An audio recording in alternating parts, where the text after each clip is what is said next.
Hi, sorry I can't be there with you today. I'm walking in a park in Glasgow, and I'm pondering this question, which is what's the role and responsibilities of geoscientists as communicators? Are we just there to provide information, facts, and some excitement about geology, about the planet, or do we have a wider goal? Do we have a wider remit around trying to promote behavioural change, actually persuade people to take certain actions, whether it's to do with resources, whether it's to do with climate change, whether it's to do with many of these kind of fundamental grand challenges that we have, that the planet faces, the society faces. And the reason I ask is because it seems to me that in 2015 we had these three global frameworks that have reset the social contract with scientists, and that is the climate change, the Paris Climate Change Agreement. We've got the Sendai Framework for Disaster Risk Reduction. We've got, of course, the UN Sustainable Development Goals. And all of those put people much more at the centre of things, and that the experts, the scientists are supposed to be involving themselves much more with the publics that they serve. This is my kind of mental model of the science communication landscape. The vertical axis is the motivation that we have. And so for some, it's the pursuit of pure knowledge. For others, it is addressing real-world issues, very, very directly applied science. And for most of us, we kind of find ourselves somewhere in between along that kind of continuum. And then along the horizontal axis is to what extent do we kind of involve the public in this? Are they involved in the research process? Now, for most of us, most scientists, most people at GSA this week, they're in that bottom left-hand corner. They're writing academic papers, they're turning up at conferences and delivering academic presentations. But one of the issues then is, for those of us in this room that are interested in this, then many of us have kind of shifted across. All right then. Yes. Most of us have shifted across. We're writing popular articles, we're writing film, presenting YouTube videos, I've given public talks, maybe some television programs, maybe in that top right, engaging in social media, really fully embedded in the public sphere. And the thing is, that bottom left area we would refer to in the kind of science communication world as public understanding of science. It's this notion that the public don't have enough knowledge for many of these issues, and our job is to educate them better about, in this case, geoscience. And that's really been superseded in a lot of instances in the top right by this focus on public engagement, which says, let's not so much about facts and stuff, let's just get people interested in volcanoes and dinosaurs, bring them into our world. My point is that I think that both of those are fine, and they're important things to do, but maybe they're not fit for purpose in terms of directly addressing the challenges that we face in terms of those grand societal challenges. So I've come from a television background, making popular television programs with BBC Science around the planet, and really the end, my thinking that's emerged from that is really summarising this quote from a paper I wrote with a journalist, Ted Neal, in 2012, and that's the notion that we really need to approach the public much more like, rather than just providing information and facts, that actually what we're doing is it's more like a public relations exercise. We're trying to inculcate warm, the fact that geoscience is a cool, important thing to do. That marketing idea is not very popular in science communications. But I'd like to explore it a little bit further, because here's that model where we see the deficit model in the bottom left, which is that we have to fill the public's empty heads with all our great wisdom. And then in the top right, which is actually we just want to invite them in through the front door and get them excited about our science. And in terms of the business way of marketing, the bottom left really reflects something called make and sell. And make and sell is where a business concentrates on its production line, getting the right raw ingredients, mixing it together in the most effective way, producing a good product, and basically using a sales team to sell it out the door to the customers. But in the 1950s, a new model came out for businesses, and that was driven by the marketers. These were the public relations people that says, no, what you want to do is you want to listen to your customer base. The customer is king. What the customer wants, you can change your production process. You can make it bigger, or the product bigger, flashier, whatever. You need to sense what the public want, and you need to respond to that by changing the production process. And my argument is that if essentially we're in the science production game, knowledge production game, and that we are the interface with the public. So we are essentially the marketers that do that. So one of the things is you need to know your audience. So whether you're in science communication or marketing or television, it's who the public is. And there's various ways of doing this. This is one particular one by the CSIRO, the Australian Geoscience Research Organisation. And really, the idea is there's some publics that like science, that feel very familiar with science, and others that don't. And each of those really deserve different communication strategies. And I think everyone in the room kind of recognises that. But what's interesting about the Australian study is it summarises another set of social science literature, really, around values, the importance of values. And they get at values by asking value-laden questions to try and gauge how people feel internally about certain ideas. And you see some of those questions on the screen there. On the basis of that, then, they discriminate 4 different audiences. So the most pro-science audience is the science fans, the green A group. And those people think science is really important, really critical to addressing the concerns of the modern age. It's not too fast, it's not too scary, it's the right thing to be pursuing.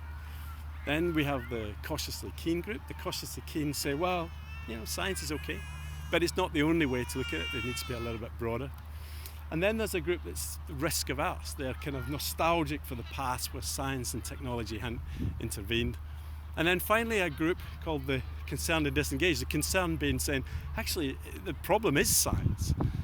Or disengaged just meaning, I'm interested in other things. I'm interested in music or politics or health or whatever it is. If you show the responses of those 4 groups, those 4 publics, if you like, across those value-laden questions, you find this. So what you find is that the A group, the science group, if you like, is the outlier. It sits at the edge of the range of views, and it's decoupled, it's disconnected. So B and C groups, for example, share values over certain things. C and D share values. Even B and D, in some cases, share values, but no one apparently shares values with the science group.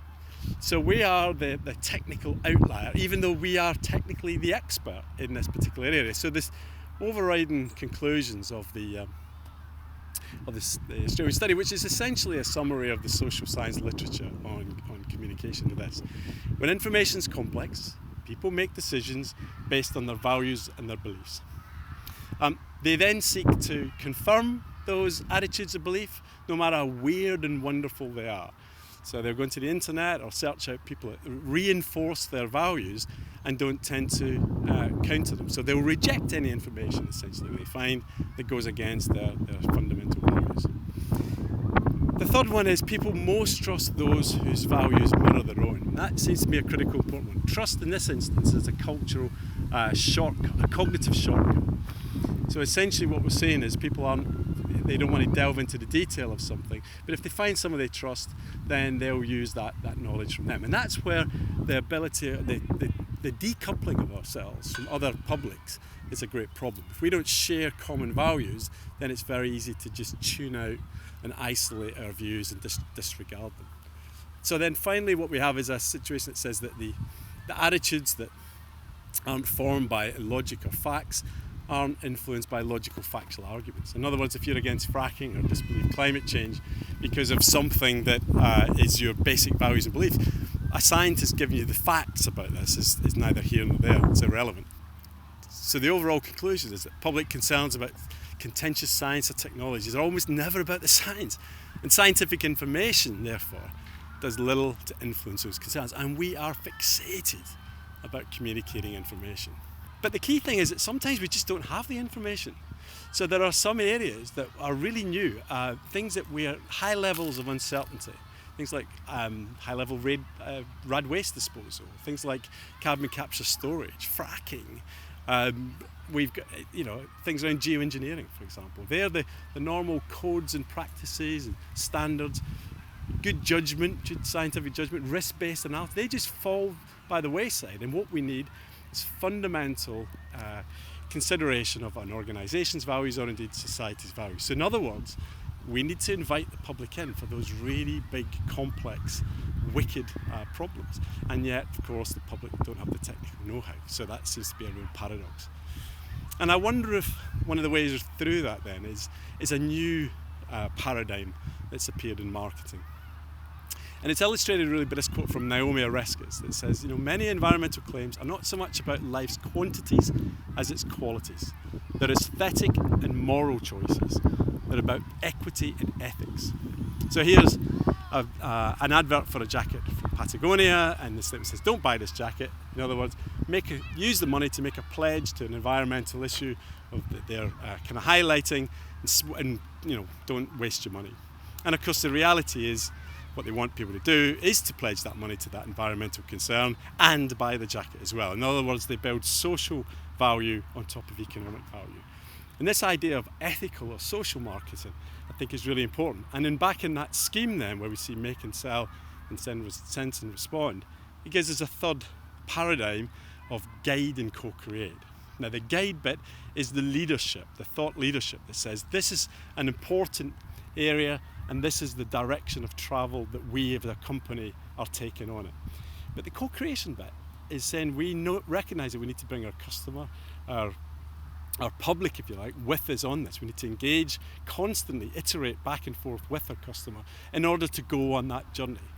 And that seems to me a really useful way to think about the science communication dilemmas that we have in front of us. But it does require a different kind of set of skills that we wouldn't normally have as core to science communication. And here are some of them. A focus, an emphasis on trust, transparency and ethics. That they should be there in any communication course, but actually they're actually fundamental to this new way of thinking. Another aspect then is interdisciplinary working, interdisciplinary thinking. I don't mean a geophysicist working with a geochemist. I mean a geophysicist working with a psychologist, an anthropologist, working with a filmmaker, working with an artist, working with a business leader, whatever it is. The third one is participatory. In other words, bringing other voices into the science process. So, bringing communities in, bringing other people into the research process, probably from the start, and getting them to help guide and direct the research process. And that, in some ways, is kind of heretical.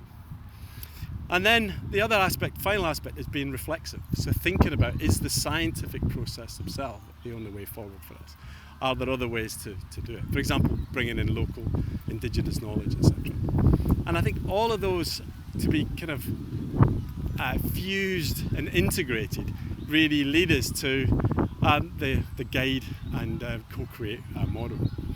So my final slide then shows this way where I think the make and sell and the sense and respond are still going to be pretty critical. There's still areas where that's important. But if we're dealing with those long-term contested wicked problems that face us, then I think we do need a third way, and I think that third way could be something around that guide and co-create. And in particular, what's interesting, of course, is for many businesses that's emerging, what ties them together is this purpose. They have a sense of purpose, and purpose is defined here as a pursuit of an ambitious, clear, enduring and overarching goal which is motivating. So it seems to me that one of the roles and responsibilities of science communicators in the modern age will be to define purpose, to define the purpose of individual investigators, of research groups, of academic institutions, and what the mission is, what the motivating mission is over the next 10, 20, 30 years to address the planet's fundamental challenges and society's major intractable problems. That seems to me to be a worthy mission, and I'll commend it to you. Thank you for listening, and sorry again that I can't be there. Bye.